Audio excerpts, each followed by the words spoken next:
Yoyyaa ashamaa akkam ooltanii akkam bultan daawwattoota keenyaa jaalatamoo fi kabajamoo guyyaan har'aa kun ammajjii 28 bara 2021 guyyaan kun kamisa odeeffannoo sa'aatii kanaa ka qopheeffannee isin biraan gahuu fi dhufnee jirra. Warri nu daawwachuu fi asittuu argamtanii hedduu isin galateeffannaa. Odeeffannoo keenya kasaatii kanaaf qabnu matoota kajajjannu gaggabaabsine eegii isinitti himneen duubattuu achiin duubattu ammoo gara bal'ina oduu sunii dhaqnee isinii dhiyeessina. Warri nu daawwachuu dhuftanii ulfaadha wayyama. Warri biraa akka sagantaa kan argee daawwatu yoo barbaaddanii qoqooda waliin nu ga'a isiniin jechuu barbaanna. Sagantaan kun viidiyoon isaatii fi akkasumas sagaleen isaa qulqullinni qabu laala nutti hima. Sagantaan hanganam kana hojjate qulqullinni hin qabu viidiyoon isaalleen sagaleen isaalleen qulqullinni irratti rakkoo waan qabu naaf fakkaate maaliif jennaani wanti background itti fayyadamnee fi akkasumas sagantaa kan waraabuuf ittiin fayyadamnee warra walittuu hin simne walii hin taane kanaaf rakkoo sun akka inni qabu warri waan kana nu gargaaran teknikaan irra kan baranne sanittuu jira. Odeeffannoon isin biraan gahuu deemnu guddoon keessa Abiy Ahmed karaa feesbuukiitiin jira yookaan ammoo jira jechaa jira. Dhaamsallee gadhiisee jira, viidiyoolee baasee jira. Dhaamsi inni dhaame fi viidiyoon isaa mormii kaasee jira. Wanni kun inni footooshaappii ka tahe viidiyoo dullacha Abiy Ahmed jiraachuu isaa yoo mirkaneessuu barbaade fayyaa isaa yoo hawaasii akka baruu barbaade viidiyoo gad haa dhiisu dubbiin jettutu jira. Viidiyoon Abiyyi dhiifama footoon Abiyyiitii fi dhaamsi inni dhiise kun maali ka jedhu haasahuu deemna. Karaa biraatiin ammoo Ameerikaan akeekkachiisaa cimaa mootummaa Itoophiyaatii fi kennitee jirti. Mootummaan Itoophiyaa Ameerikaan dubbii kiyya keessaa harka haa baafattu jettee jira. Kunilleen odeeffannoo isin biraan gahuu deemnu keessaa mata duree guddaa tokko.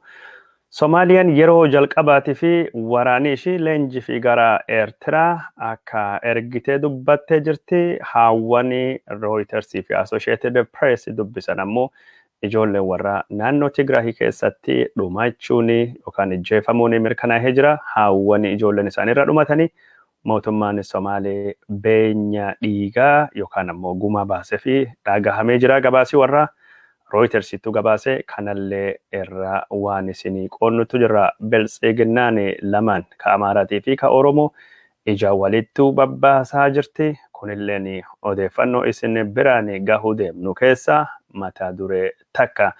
Karaa biraatiin ammoo Suudaan lafti Itoophiyaa kasiin qabattee hin jirtu wanni nu keessaa baanulleen hin jirru jechuudhani mootummaa Itoophiyaatii fi deebii kennitee jirti. Mootummaan Itoophiyaa Suudaan lafa qabatte ka Itoophiyaa cufa dhiistee baatu asittu mariin gosa tokko hin geggeeffamu jechuun isaa dhagahamee jira. Sagalee Jawaar Mohammad Baqqalaa Garbaa fi Dajanee Xaafaa hidhamtoota siyaasaa kan mana murtii kalee geggeeffame keelloo miidiyaan sagalee sanii gadhiisuu fi yaada qabu haquun dhagahamee jira. Keelloo miidiyaan sagalee hidhamtoota siyaasaa ka Oromoo kan mana hidhaa argate kana maaliif dabarsuu dhiise ka jedhullee odeeffannoo isin biraan gahuu deemna. Mata dureen guddaan har'a irratti xiyyeeffachuu deemnu. Sochiin keelloo ka hidhamtoota siyaasaa Oromoo deeggaruu fi jalqabe yeroo ammaan tana Itoophiyaa fi Oromoo biyya ala jiraattu hunda waliin gayaa akka jiru ka dhagahamee jiru. Odeeffannoo sochii keelloo kanaan sagantaa keenya ka har'a jalqabuu deemna. Warri nu daawwattanii sagantaa kana nu qoqqoodaa isiniin jenna. Sochiin keelloo uffachuu yookaan ammoo waya booraa uffachuun hidhamtoota siyaasaa Oromoo Jawaar Mohammadiitii fi warra biraatii fi deeggarsa kennuu fi karoorfame cimee itti fufuu qaba jedhamee jira. Sochiin kunin gara mormii hiriiratti ol guddachuu qaba yaadni jedhu biyya keessa fi biyya alalleetti yeroo ammaan tana dhiyaachaa akka inni jiru kadhagama jiru. Keessattuu biyya alattuu yeroo mormiin sababa qabbanaatii fi dhukkuba koronaa vaayirasiitiin godhuu lallaafee kanattu sochiin kunini dhufuuni daayaspooraa dammaqsee jira. Qilleensis oowwuu waan deemuu fi akkasumas dhukkubni koronaa vaayirasii tallaalliin argame to'atamuu waan deemuu fi Oromoon hiriira fi deebii of qopheesse mootummaa Abiy Ahmedii kana karaa dippiloomaasiitiin badii inni itti geggeessu kan saaxiluun barbaachisaadha jedhamee dubbatamaa jira. Keessattuu yeroo filannoo geejjibaa mootummaan kun itti qopheessutti daayaaspooraan hiriiraa fi mormiin mootummaa kana hafuura itti kutuu qaba jedhamaa jira. Biyyi keessatti mormiin kun bifa adda addaatiin wayaa booraa uffachuudhaan mul'achaa jira. Godinaalee Arsii adda addaatii fi godinaalee Baaleetii fi akkasumas Harargeetii fi amma immoo godinaalee Shawaatii fi godinaalee Wallaggaa keessatti mormiin huccuu keelloo uffatan kunin itti fufaa jiraachuutu dhagahamee jira. Mormiin kunin karaa miidiyaa hawaasummaa irralleetti baay'ee mul'achaa akka inni jiru ka dhagahamee jiru. Yeroo ammaan tana deeggartoonni mootummaa Abiy Ahmedii ka mormiin keelloon kunin hiikan isaa hin galiniif warrilleen piroofaayilii warraa ka Abiy Ahmedii bifa boorattu deebisaa akka jiranii ka dhagahamaa jiru. Warri garii ammoo bifa keelloo mormii qeerroo fi qarreen Oromiyaatii fi daayaaspooranii godhaa jiru kana alaabaan limmuuxii Abisiiniyaatiin walittu akeekaa akka jiranii ka dhagame. Mormiin wayaa booraa uffachuu kunin jabaatee cime akka itti fufuu qabu ka dubbatamaa jiru. Karaa biraatiin ammoo warri wayaa booraa uffatee kalee mana murtii dhaddacha dhimma Jawaar Mohammadii falaaluu irrattu argamuu fi qabaman hidhaman keessaa hedduu warra gadi dhiifamtee jetti odeeffannoon Finfinnee irraa dhufte akka dubbattutti warri hidhame kunin hedduun isaanii mana hidhaa Baalchaa jedhamu ka kutaa bulchiinsa Lidataa Finfinnee keessatti argamuttu akka qabamanii ka hidhamanii gareen isaanii ammoo lakkoofsi nama 40 olii ta'uu naannoo sanirraa fuudhamee bakka isaan itti hidhaman hin beekamu jedhamee gabaafamaa akka ture ka dubbatamu. Haa ta'uuti malee odeeffannoon dhufaa jirtu akka jettutti warri keelloo uffatee kalee mana murtii Jawaar Mohammadii daawwachuuf dhufanii gariin isaanii gadhiifamuun dhagahamee jira. Warri bira ammoo akka hagammaa gadi hin dhiifamne ka dhagahamee jiru. Namni waan kana jechuun keessattuu gahee qaba jedhee mootummaan shakkee gaazexeessituu Masaratii Dhaabaatii fi qeerroo fi qarreen waan kanaaf hoggansi kennu jedhee mootummaan shakkee ka qabamanii ammaan tanallee hidhaa irraa akka gadi hin dhiifamin ka mul'achaa jiru. Uffata booraa uffachuun afaan Oromoo dubbachuun hidhamtoota siyaasaa Oromootii fi sagalee ta'uu fi deeggarsa agarsiisuun mootummaa Abiy Ahmedii birattu nama himachiisa yookaan ammoo yakkama nama goosisa jechuudhaan namni hedduun hidhamuu warra kanaa balaaleffachuudhaan mootummaan warra kalee wayaa booraa uffatee hidhee daddafee akka gadhiisuu qabuu fi hidhamtoota siyaasaa Oromoo kabadii tokko malee mana hidhaa keessattuu dararamaa jiranii akka gadhiisu gaafachuun warra dhagahamee jira. Daawwattoota keenya jaalatamoo fi kabajamoo odeeffannoo Finfinnee irraa dhufteeni hidhamtoonni siyaasaa warri galmee Jawaar Mohammadii faa jalattuu himatan. Jawaar Mohammadii Baqqalaa Garbaa Hamza Booranaa Shamsaddiin Xahaatii fi warri biraalleen yeroo ammaan tana nyaata lagachuu yookaan ammoo mormii nyaata lagachuu jalqabuun warra dhagahamee jira.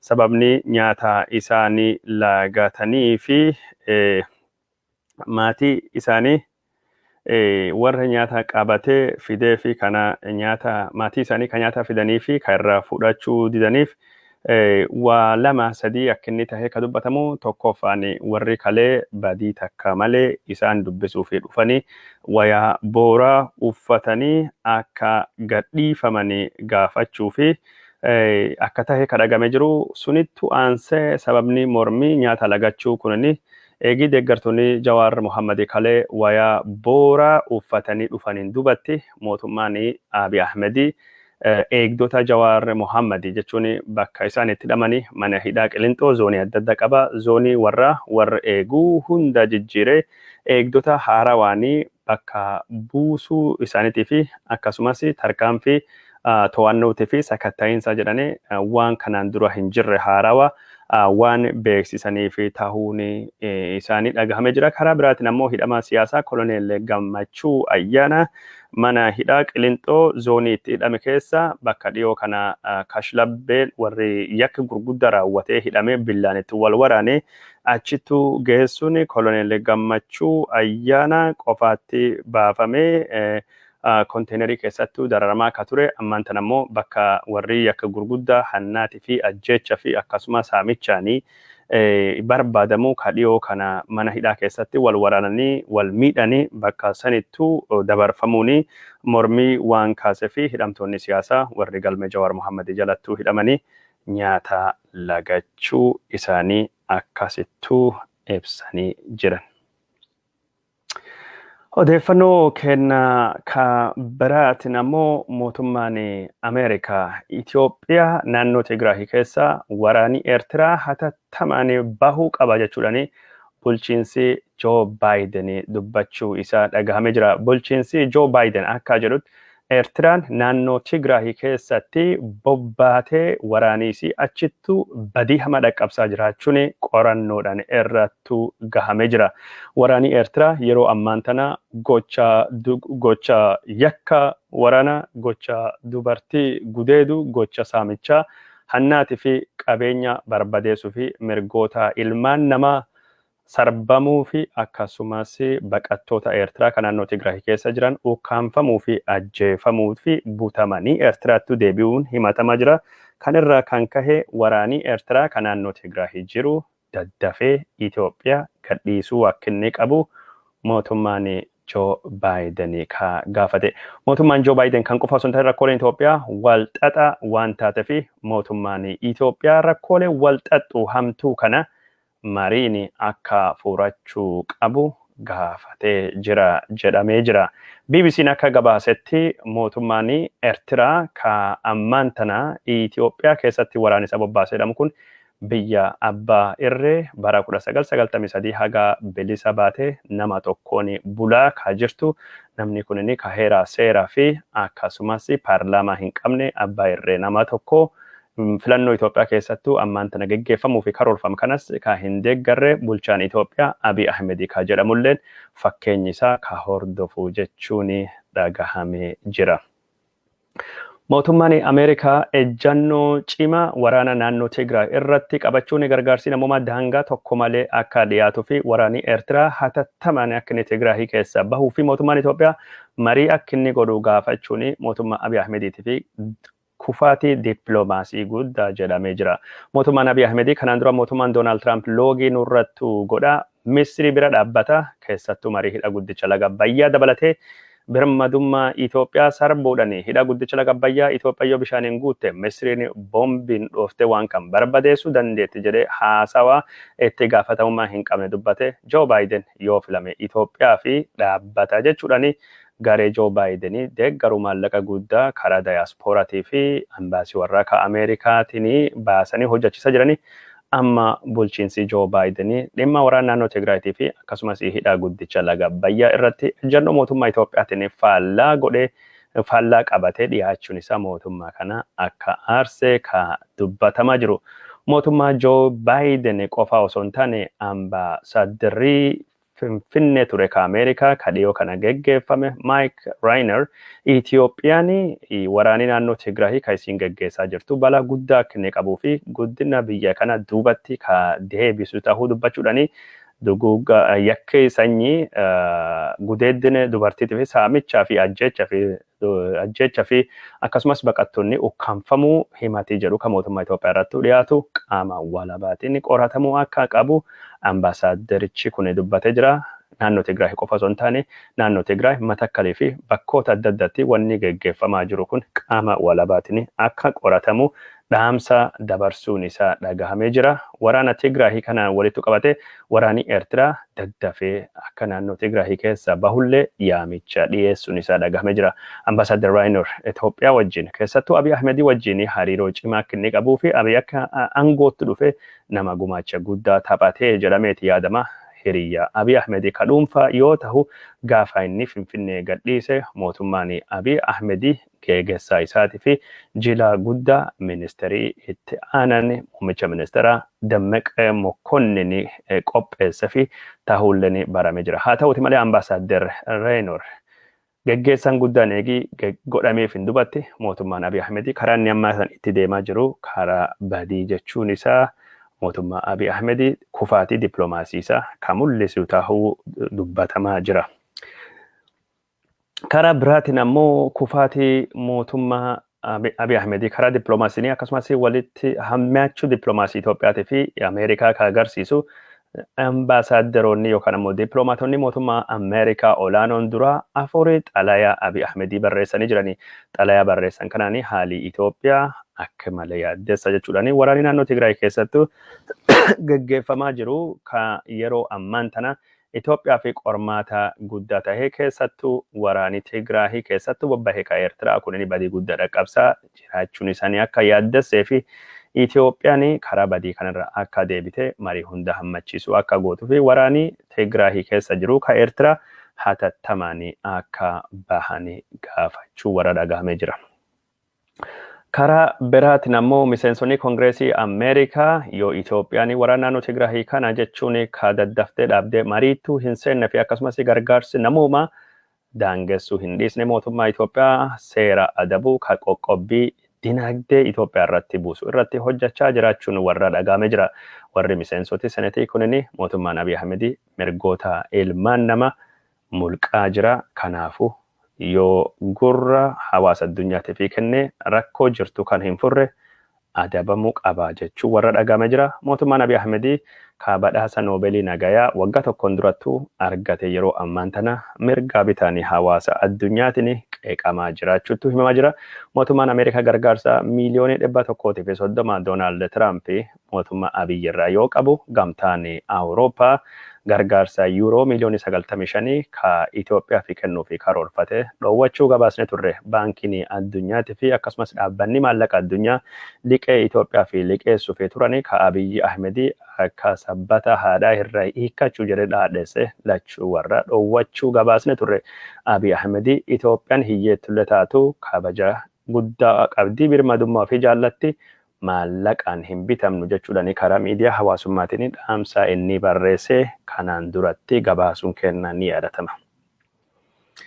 Kun kanumaan odoo jiru hariiroon Itoophiyaatii fi Ameerikaa hammaachuu ka mul'isu dubbiin karaa mootummaa Itoophiyaa irra dhagahamuun dubbatame jira. Ambaasaaddarri Itoophiyaa ka biyya Raashiyaa Alamaayyoo Teganu ministeerii bishaanii fi anniisaatii fi jallisii Itoophiyaa duraanii Ameerikaan dhimma Itoophiyaa keessa harka akka baafattu gaafate jira.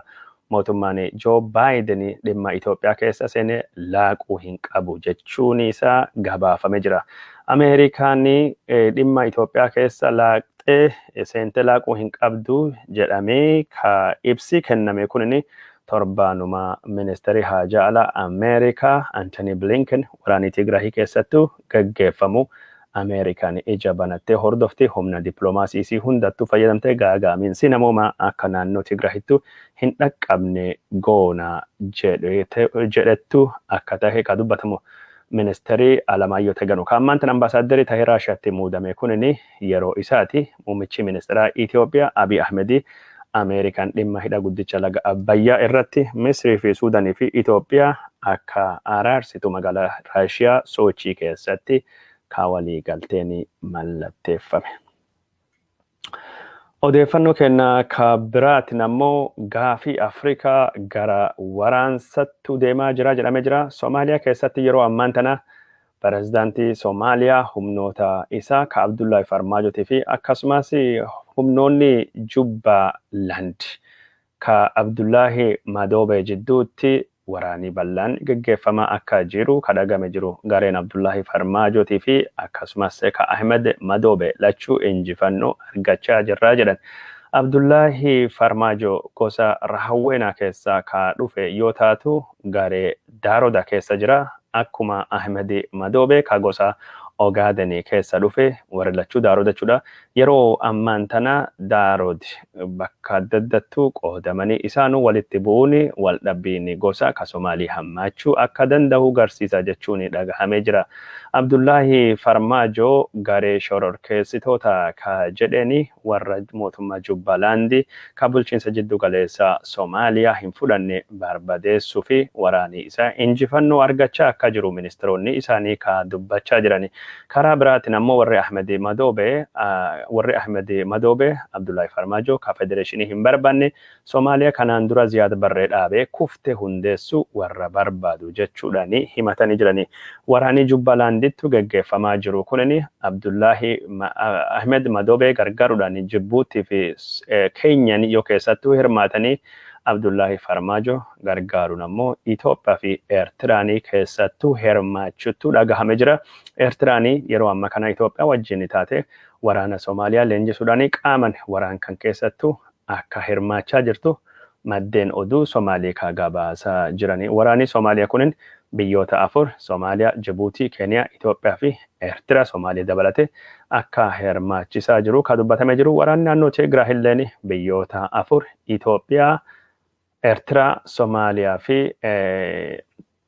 Somaaliyaa hirmaachisee jira jechuun dhagahamee jira. Karaa biraatiin ammoo lolii daangaa Itoophiyaa fi Suudaanii biyya Itoophiyaatii fi Eertiraa gama tokkoon Suudaanii fi Misri gama biraatiin hirmaachisaa jira. Gara biyyoota jidduu galeessa bahalleettu babal'achuu danda'a jedhamee ka odeeffamaa jiru. Gaafii Afrikaa wayitaa muummichi ministeera Itoophiyaa Abiy Ahmed dhokatee jiru kanaan waraananii raafamuu akka danda'u ka dubbatamaa jiru. Daawwattoota keenya jalatamoo fi kabajamoo odeeffannoon keenya ka isin biraan gayaa jirru akkuma itti fuufettuu jira. Mootummaan Suudaan lafti Itoophiyaa kan inni qabate takkuun takka hin jirtu wanni keessa bahu deemulleen akka hin jirre dubbatee jira. Mootummaan Suudaan rakkoo Itoophiyaa wajjin qabu araaranii furachuu barbaada. Yoo mootummaan Itoophiyaa ammoo ka humnaanii lafa deeffadha jedhu mootummaan Suudaan humnaanii akka ofirra deebisu dubbachuun isa dhagahame jira. Mootummaan Suudaan ibsa kana ka baase ministeerri haajaa alaa Itoophiyaa Suudaan wajjin mariin waan tokko hin jiru haga Suudaan lafa Itoophiyaa ka qabatte gadhiistu asitti yookaan ammoo mootummaan Itoophiyaa lafa qabatamte humnaanii deeffata eegi jedheen dubattu akka taate ka dhagama jiru. Miidiyaaleen Suudaan akka gabaasaa jiranitti waraanni Suudaanii ka daangaa Itoophiyaa gubbaatti kuufamee jiru of eeggannoo dhumaatiin haleellaa Itoophiyaa irra dhalachuu danda'u kamiifuu qophii akka tahanii ka dubbatamee jiru. Torbaan kana keessatti bakka lamatti walitti bu'insi waraana Itoophiyaatii fi Suudaan jidduutti akka ture biyyoonni lamaanuu haleellaa xayyaaraa akka geggeessanillee miidiyaaleen Arabaa gabaasuu isaanii isin biraan genne turre. Karaa biraatiin ammoo odeeffannoon amma Suudaan irra dhufaa jirtu akka dubbatamaa jirutti milishoonni naannoo Amaaraa lafa Suudaanii keessa seenanii haleellaa banaa jiran jechuudhaani mootummaan Suudaan himatee jira. Mootummaan Suudaanii haleellaa milishoota Amaaraa kana ofirraa qolachuun isalleen gabaafamee jira. Odeeffannoon keenya ka isin biraan gayaa jirru akkuma itti fuufettuu jira. Daawwattoota keenya jalatamoo fi kabajamoo garuma biyya keessattuu deebinee odeeffannoo takka lama gurra isin buusuu barbaanna. Biltsiginnaan Amaaraatii fi Biltsiginnaa Oromiyaa jidduutti walitti bu'iinsi yaadaa ammallee akkuma hammaachaa jiru ka dubbatamaa jiru. Waldhaba Biltsiginnaa kana kanaan dura karaa OPDOtiin warri xixiqqaanii feesbuukii irratti barreessanii yoo dubbatan taate karaa Biltsiginnaa Amaaraatiin ammoo warri Biltsiginnaa keessa jiru gurguddaa fi warri aabini dola Biltsiginnaa Oromiyaa irratti banaa turani. Ammaan tana dhimma kanarrattu ambaasaadder Suleymaan Daddafoo ambaasaadderii Itoophiyaa ka Imaaraatii Arabaa yaadii inni kennatelleen falmii uumee akka jiru ka dhagamaa jiru. Ambaasaadder Suleymaan Daddafoo yeroo Itoophiyaan warra harma haadha ciniine baanda wayyaanetiin ganamtee waraanii irratti baname baandonni biraa dhalatanii Itoophiyaa birmadummaa ofii kabachiisuu fi carraaqaa turtettuuf qaawwa uumamettu fayyadamuudhaan aangootti warra dhufuuf yookaan aangoo qabachuuf warra carraaqaa turanittu jira jechuudhaani. Warra jechuun Biltsiginnaa Amaaraatii fi warra aabini kan balaaleffatee jira. wayita Itoophiyaan birmadummaa ofii kabachiisuu fi baandota barbadeessuu fi lola bantee kanattu warri tokkin kahee gisee ahunno yeroon ammaan tana jechuudhaani warri gantuuni aangootti dhufuu fayyadamanii jirani warri kana mootummaani ija banatee ofirra eeguu qaba. Itoophiyaan yeroo birmadummaa ofiituu fi qabsooftu yeroo hundaayyuu baandadhaani duuban waraanamuun waan baratamti jechuudhaani falmii biltsiginnoota lamaan jidduutti gaggeeffame irrattu ambaasaaddarri Suleymaan Daddafoo yaada kennachuun isa dhagahamee jira. Yeroo ammaan tana biltsiginnaa Amaaraatii fi biltsiginnaa Oromoo jidduuttu wal falmii yaada hamaattu gaggeeffamaa jira. Warri Amaaraa jechuun aangoo fudhachuuf yeroon kun yeroo kenna nutti bulchuu qabaa jedhanii qophaawaa jiranii mormii warraa kana akka qabatee ittiin deemaa jiru yookaan hoogganaa jiru muummicha ministeera Itoophiyaa Itti Aanaa Dammaqee Mokkonin akka inni taa'ettu dhagahamaa jira. Karaa Oromiyaatiin ammoo sila maqaa tokko ka jiru Abiy Ahmediiti. Abiy Ahmed ammoo bakki inni jiruu fi gara inni jiru namni hin beeku.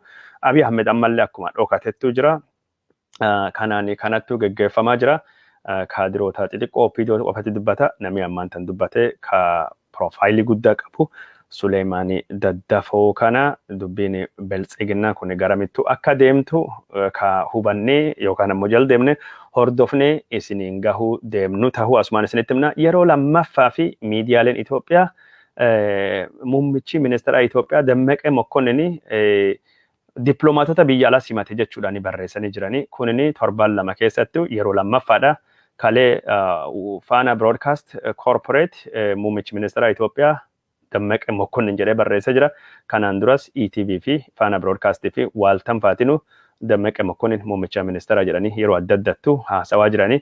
Kunin qoosa miti wanni kunin dogongora miti takka muummicha ministeera tahee jira namichi kunin lammaffaa yookaan miidiyaa kan keessatti warri inni akka muummicha ministeera ta'u fedhii qabu gareen ijaarettu waan kan akka dogongora fakkeessee barreessaa jedhamee dubbatamaa jira. Karaa kanaanii kanattu deemaa jira.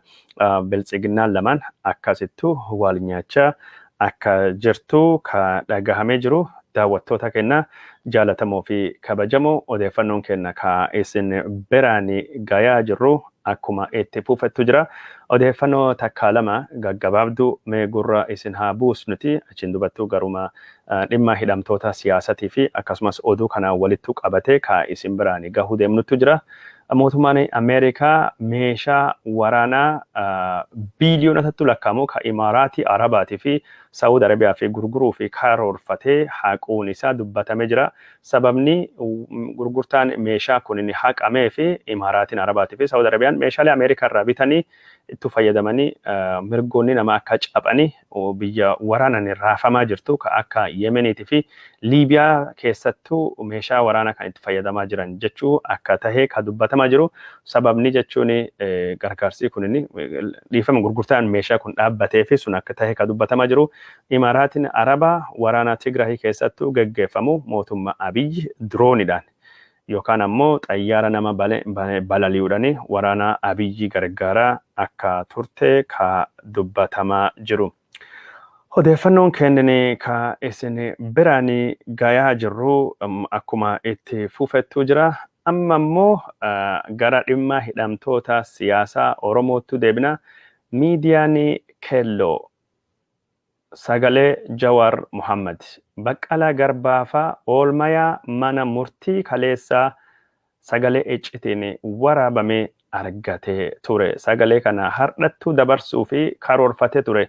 Haa ta'uutii malee sagalee Kelloo miidiyaan oolmayaa mana murtii ka Jawaar Muhammadiif argate karoora dabarsuu fi qabu haquun isaa dhagahamee jira. Sagaleen iccitiin waraabame haasawaa Jawaar Muhammad Baqqalaa Garbaatii fi akkasumas dhaddacha kalee oole irrattu hidhamtoonni siyaasatii fi warri biraa dubbate kana ka Kelloo miidiyaa iccitiidhaan argate sababa mariin hidhamtoota siyaasaa kana warra bakka bu'u abokaatota isaanii waliin godhamee fi akkasumas sababa wanni kun jechuun yoo gabbahe miidhaa qabaachuu danda'a jedhameerraa yaadame ammaan tanaa fi karoorii sagalee kan gadhiisu akka haqamee fi yeroo biraa ammoo haalii mijatu ilaalame gadhiifamuu akka dandayu hogganaanii Kelloo miidiyaa Kiyya Sanyii yooyyaa miidiyaattu hime jira.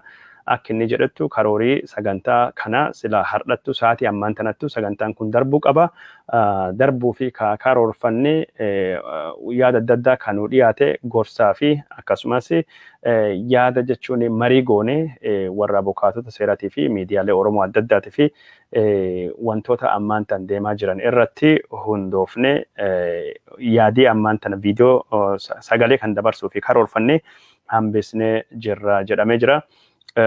Garuu yaadii kaa jijjiiramuu yoo taate odeeffannoo jechuun qabnu irratti hundoofne miidiyaan keenya jechuun viidiyoo kana oodiyoo kana ka gadhiisu ta'uu hordoftoonni keenya nu haa beekani jechuudhaani gara yooyya miidiyaatiin odeeffannoon sagalee sanii maalirra dhaqqabdee jennee yoo gaafannee deebii akkasii akka nuu kennanii ka hubanne daawwattoota keenya jaallatamoo fi kabajamoo yoo ka jijjiirranii ka jiraatu taate jijjiirraa kana hordofne ka isin biraanii gahuu deemnu ta'uu asumaan isinitti mu barbaanna. Wata kaalama jechuun hidhamtoonni siyaasaa Jawaar Mohammad Baqqalaa Garbaa Hamza Booranaatii fi warri hidhaman hundinuyyuu sagantaa lagannaa nyaataa har'a jalqabanii jiranii. Sababni isaa lagannaa nyaataa kana godhanii fi deeggartoota warraa ka wayaa booraa uffatanii mootummaan akka gadhiisuu fi deeggartoonni warraa wayaa booraa uffatanii eegii mormii godhaniin dubattu eegdota Jawaar Mohammad ifaa mootummaan guutumaan guututtu waan jijjiirraa jiruu fi sakatta'iinsaa fi to'annoo kanaan dura hin baratamne manhidhaa keessatti mootummaan geggeessaa waan jiruu fi akkasumas hidhama siyaasaa Koloneel Gammachuu Ayyaana konteenerii keessatti qofaatti hidhamuu fi ammaan tan ammoo gara zoonii yookaan ammoo bakka manhidhaa ka warri jechuun yakka gurguddaa hojjate itti hidhamuttu hidhamuu isaa irraa kan kahe mormanii nyaata akka lagatanii ka gabaafamee jiru. Mormiin sochii keelloo jabaatee itti fufuu akka inni qabu dhaamsi darbaa jiru ka akeeku. Abiy Ahmed jirra jedhee jira karaa feesbuukiitiin dhaamsa dabarsee fi akkasumas suuraa gadhiisanii. Abiy Ahmed suuraan inni gadhiise kunii fi dhaamsi isalleen miidiyaa hawaasummaa irratti yaada adda addaa kaasee jira. Dhaamsi Abiy Ahmed gadhiise ka feesbuukii isaa afaan sadiini gadhiise afaan Amaaraa, afaan Oromootii fi afaan Ingiliishitiin har'a qaama namtolchee miseensota raayyaa ittisa miidhamanii fi namoota siviilii fi hojjetaman daawwadheera. Hojii hojjettoonni dhaabbataa qaama namtolchee oomishuu fi tola ooltonni warri adeemsa seeraa kabachiisuu ture keessatti yeroo kan biroo qaama miidhamanii fi hojjatee jiran kan dinqisiifamudha. Warri akka Salamoon Amaareefaa ala dhufanii haala tola ooltummaa hojii jabaa kana hojjatee jiranis jajjabeeffamuu qabu jechuudhaani. Sagantaa jechuun meeshaalee warra qaamii hirdhate ka waraanaatii fi siviiliitii fi tolfamuu daawwadhee jira. Abiy Ahmed achittuu argame jechuudhaani footoo adda addaa gadhiisee jira. Footoo kan keessatti Abiy Ahmed bakka suufii keewwatee jechuun seeqqatee ministirii godhatutti mul'achaa jira. Bakka biraatiin ammoo Abiy Ahmed footoo lammaffaa keessattuu ka jalqaba irrattu ministirii qaba. Footoon kun yeroo tokkottuu ka'ee fakkaata. Kiyoon yookaan ammoo jechuun manziraan kunni footoo biraa irrattu irra hin mul'atu. Abiy Ahmed footoon jalqaba jidduu keessa dhufee dhaabbataa akka jechuun footooshaappii Abiy jidduu keessa galchan fakkaata. Garuu footoo dhugaallee ta'uu danda'a. Maal jennaan footoon hundinuu akka yeroo tokkottuu kaatu gaaddisa waan qabduu fi akkasittuu jira. Footoon jalqaba surrii fi kootiin isaa wal fakkaati. Footoon sadaffaa gubbaattu bahee kootii isaatii fi surriin isaa wal hin fakkaatu. Surriin isaa bakka tokko gurraacha, bakka tokkotti bulee, bakka tokkottu ammoo tekstichariin isaa akka kootii isaatiin wal fakkaatu fakkaata. Akka hundaafuu footoon kunini waan ammaan tanattu kahee hin fakkaatu yookaan ammoo footoon kunini footoo ture footoo dullachaati. Abiy Ahmed waan kana ammattu daawwatee hin jiru. jedhamee jira. Wanni nama ajaa'ibu Abiy Ahmed yeroo ammaan tana itti tolfamee, ijjeefamee, madaahee, falfalamee yookaan ammoo dhahamee jedhamee yeroo odeeffamu kana namni waan kan hundaayyuu godhu Daani'el Kibratiif hattu warra Amaaraa fa'a wajjin godhee jedhameeti kan hamatamu. Daani'el Kibratii kunini Abiy Ahmed du'a malee Daani'el Kibratii waliin wanni adda isa baasu waan jiru hin fakkaatu. Abiy Ahmed Daani'el Kibratii wajjin footoo kahee jira. Daani'el Kibratii jala dhaabbatee jira. Namni hunduu jechuun footoo kan gubbaatti warri mul'atanii hedduun isaanii maaskii godhatanii jiran. Maaskii godhatanii jiranii yookaan ammoo waan afaan funyaan haguuggatan qabanii Abiy Ahmed qofattu waan afaan funyaan haguuggate bakka hedduutti hin qabne. Bakka kanattu jechuun wanti kun hundinuu shakkii uumee jira. Footoon kunini footoo duriiti. Maaliif viidiyoo gadi hin dhiisina yookaan ammoo maaliif viidiyoo nu hin garsiisina jedhamee yaadii adda addaa dhiyaachaa jira. Abiy Ahmed footoo gad dhiisuu hin barbaanne. Kanaan dura jechuun sanbata darbee sanbata guddaa gaarii isinii haa ta'uuti jirra. Badhaasa uumama kan Itoophiyaan qabdu jedhee waan tokko barreessa ture. Sullee namni nama hin siifne ammaan tan har'a immoo Abiy Ahmed warra qaamanii miidhamanii gargaaruu fi warra meeshaa gargaarsaa hojjetu daawwadhee jedhee achittu argame jedhee footoo gadhiisee jira. Footoon inni gadhiise kun inni deebii deebisuu caalaa shakkii namaa cimsaa jira. Cimsaa jira. Maaliif Abiy Ahmed footoon gabbahuu viidiyoodhaan gabbahuu dadhabe Dr. Abiy Ahmed ummata Itoophiyaa irratti piraankii hojjetaa jira. Haala tammaan godhaa jirtu kanaan ummati akkati duutettu silakkaya yookaan ammoo waan duute fakkaata. Maaliif akkas goota jedhee namni yaada barreeffate yaada adda addaa kennatettu jira. Abiy Ahmed jechuun duute jirta akka Yesuus yookaan ammoo akka Nabii Isaa du'a mo'adhee ka'ee jechuu kan keetee ka'eetti qoosuun jira. Kun Abiy naan hin jedhina jedhe namni gari ammoo footoo isaa kun jechuun Abiy ammaati miti Abiy duriiti jedhee ka'eetti amannillee jira. Warri gari ammoo Abiy Ahmed mul'achuun Abiy Ahmed dhalachuu isaa deebi'ee dhufuu isaatiin warra gammadee yaada kennatettu jira. Akka cufaafuu Abiy Ahmed footoon hin jira jedhee karaa miidiyaa hawaasummaatiin gadhiisee jira. Hagammattu televezyiinii fi raadiyoo gubbaatti mul'ate hin jiru. Sagaleen taanan yookaan ammoo viidiyoodhaan taanan Abiy Ahmed mul'ate hin jiru. Shakkii Abiy Ahmed watahee jira yookaan ammoo Abiy Ahmed dhokatee jira. Dhokachuu qofa osoo hin taane miidhamee jira ka jedhu deebisee cimsaa akka jiru ka wanti kunirraa hubatamaa jiru. Yooyyaa miidiyaan odeeffannoo isarraa kaasee akka dubbachuu danda'uttu Abiy Ahmed odeeffannoon rukutame jedhu yookaan ammoo fonqolchi mootummaa irratti geggeeffame Abiy Ahmed ka qaaman jechuun miidhame ka jettu akka mirkaneeffachuu hin dandeenye odeeffannoon kun inni dhara ta'uu akka dandeettu ka yooyyaa miidiyaan hubachaa jiru. Haa ta'uuti malee Abiy Ahmed rakkoo fayyaa, rakkoo tasgabbii sammuutii fi yaaddoo gurguddaa akka inni qabu hubannoo gosanittu jira. Yeroo ammaan tana siyaasaan Itoophiyaa ka gara mirgaa bitaattu gargari dhiifamaa jiru. Yaaddoo Abiy Ahmed guddaa akka tahe ka dubbatamaa jiru. Biltsiginnaan Oromiyaa walgahii Adaamaa godhatte keessattuu warra jechuun Amaaraa ka Abiy Ahmed irrattu kahee adabuu qabnaa waan jedhu wal haasawaa akka turani. Biltsiginnaan Amaaraalleen walgahii dhokataa tahe hedduu magaalaa Bahar Daarii fi Gondarettu qopheeffachuu warra yooyyaa miidiyaan dhagahee jira. Yooyyaa miidiyaan Abiy raafama dorgommii siyaasaa kan keessattuu akka baay'ee dhiphate ka dubbatamaa jiru. Abiy Ahmed badii siyaasaa kan irra deebi'ee warra siyaasaa Oromoo walittuu qabee mataa walittuu deebisee hidhamtoota siyaasaa Jawaarfaallee gadhiisee yeroo amma kana sodaa ka tahe warra naannoo Amaaraa ka Biltsiginnaa kan faa irrattuu qabsaawaa jedhamee yaadamaa ture. Garuu haala ammaan tan jiruun keessattuu hidhamtoota siyaasaa warra booraa uffatanii fi hokkoraa mana hidhaa keessatti Jawaar Mohammad faa irratti maqaa eegdota jijjiiruutiin godhamaa jiruun Abiy Ahmed waan sunii fi qophii akka hin taane ka hubatamaa jiru. Abiy Ahmed odeeffannoo yooyyaa miidiyaan dhagaheen yeroo ammaan tana haalli fayyaa isaa akkuma fedhu yoo ta'u dhimma siyaasaa Itoophiyaa keessattuu hirmaanni akka inni qabu yooyyaa miidiyaanii ka hubachaa jiru Abiy Ahmed filannoo na filadhaa fi filannooni mo'atee aangoo waggoota 5 dhufanii fi argachuu fi qophaawaa akka inni jiru duula na filadhaa yookaan ammoo duula karoora paartii biltsiginnaa beeksisu naannoo uummata kibbaa irraa akka inni jalqabu yooyyaa miidiyaanii hubatee jira. Akka hubannoo yooyyaa miidiyaa kanattu Abiy Ahmed duula isaa keessatti ummatoota kibbaa irraa akka inni jalqabu godina Walayitaatii fi godina Kafaa ka ammaan tana naannoo taate Sidaamaa fi ummatoota kibbaa bakka adda addaa akka deemu ka dhagahamee jiru.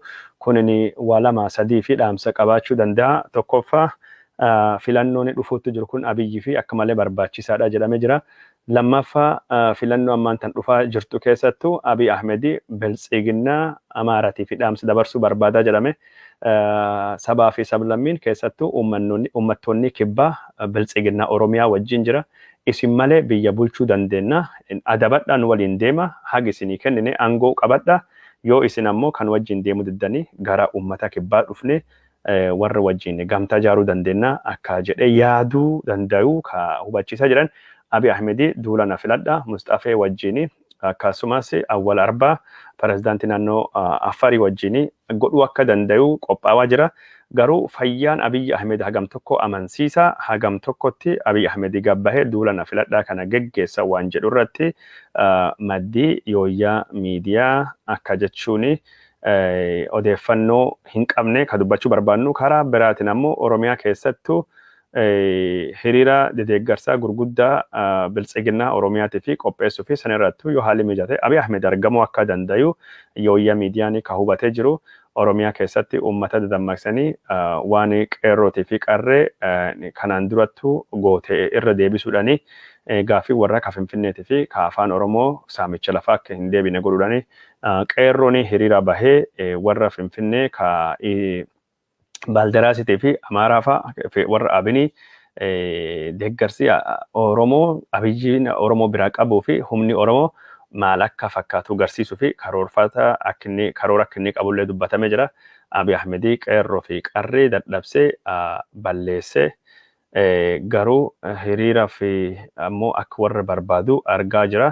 Abiy Ahmed akka maddeen kennutti manitti duulii abaawoo shanee jedhu irrattuu bananii ka qeerroo fi qarree jeesullee akka hin dhaabbanne abaawoo kana filannoon durattuu barbadeessuu akka inni barbaadu. Abaawoo shanee warri jedhamuun kan akka inni barbadeessuu barbaadu abaawoo fi kafaa'oon filannoon durattuu akka hin jabaanne fi filannoo dhuftuu keessatti dadhabsuu akka barbaadu maddeen kennan jechuun amanamoonni ka nu gabaasaa jiranii. Daawwattoota keenya jaallatamoo fi kabajamoo Abiy Ahmed fayyaa isaa ilaalchisee maddeen kenna ka gaafannee warri Abiy Ahmed bira jiranii gariin isaanii waan Abiy Ahmed irraa qubayyuu hin qabani. Abiy Ahmed hin madoofne yookaan ammoo hin duune garuu rakkootu jira waan gari ammoo beekuu hin dandeenyu jedhanii ka isaan nutti himanii isin biraan gahuun kenna ni yaadatama. Mootummaan Somaaliyaa yeroo jalqabaatii fi waraana isaa gara Eertiraatti erguu amanee jira. Waraanni kun leenjii fi Eertiraa yookaan ammoo Asmaraattuu ergaman jechuudhaani mootummaan Somaaliyaa ka amane. Haa ta'u malee odeeffannoo ammaan tana Somaaliyaa keessattuu bal'inaan geggeeffamaa jiru. Ka waraanni Somaaliyaa waraana naannoo Tigraay keessattuu hirmaate jedhu kijibaa jechuun isaa maddii oduu Reuters mootummaa Somaaliyaa waabeeffachuun gabaasee jira. Haa ta'uutii malee Reuters maatiiwwan ijoolleen isaanii naannoo Tigraay keessattuu ejjeefamtu irra akka gabaasetti namoonni Somaalii garii maatiin Somaalii garii ijoolleen isaanii naannoo Tigraay keessattuu ejjeefamuun mirkanaa'ee jira. Sun keessa warri Reuters dubbise Alii Jamce Doodhii nama jedhamtu daa'imni ishii akka gurbaan ishii Qatar deemee leenjiyaa jedhamee hojii waraana Somaalii keessattuu bobba'aa jedhamee mindeeffame. Haa ta'uutii malee waraana naannoo Tigraayitti ergamee akka inni du'e akka dhageette akka dubbatamte turte. Gurbaan kun Qatar deemtee security yookaan ammoo eegduu taate Qatar kubbaa miilaa bara 2022 qopheessuu deemti. Sanirrattuu naga eegduu taate yookaan ammoo waardiyaa taate hojjattaa jedhamee maallaqii kennamee fi mindeeffamee gara Qataritti deemtaa jedhamee gara Asmaraattu ergamee Asmaraa irraa naannoo Tigraahittu ergamee akka inni du'ee ka dubbattu namni kun jechuun maatii ishiitii fi maallaqni akka kaffalamee fi doolarii Ameerikaa 10,000 kaashii kaffalamee fi kaffaleef jechuun waajjira basaasaa ka Somaaliyaattu kaffalamee fi jira. Footoo gurbaa kiyyaa nagarsiisanii gurbaan kun eenyudha na gaafannaan gurbaa kiyyaa nattu dhalee eessa jirannaan Qatar deemennaan lakki gurbaan kan Qatar hin deemne Eertiraattu leenjii deeme ammaan tana jechuun du'ee jira. Doolarii Ameerikaa 10,000 sii kennina.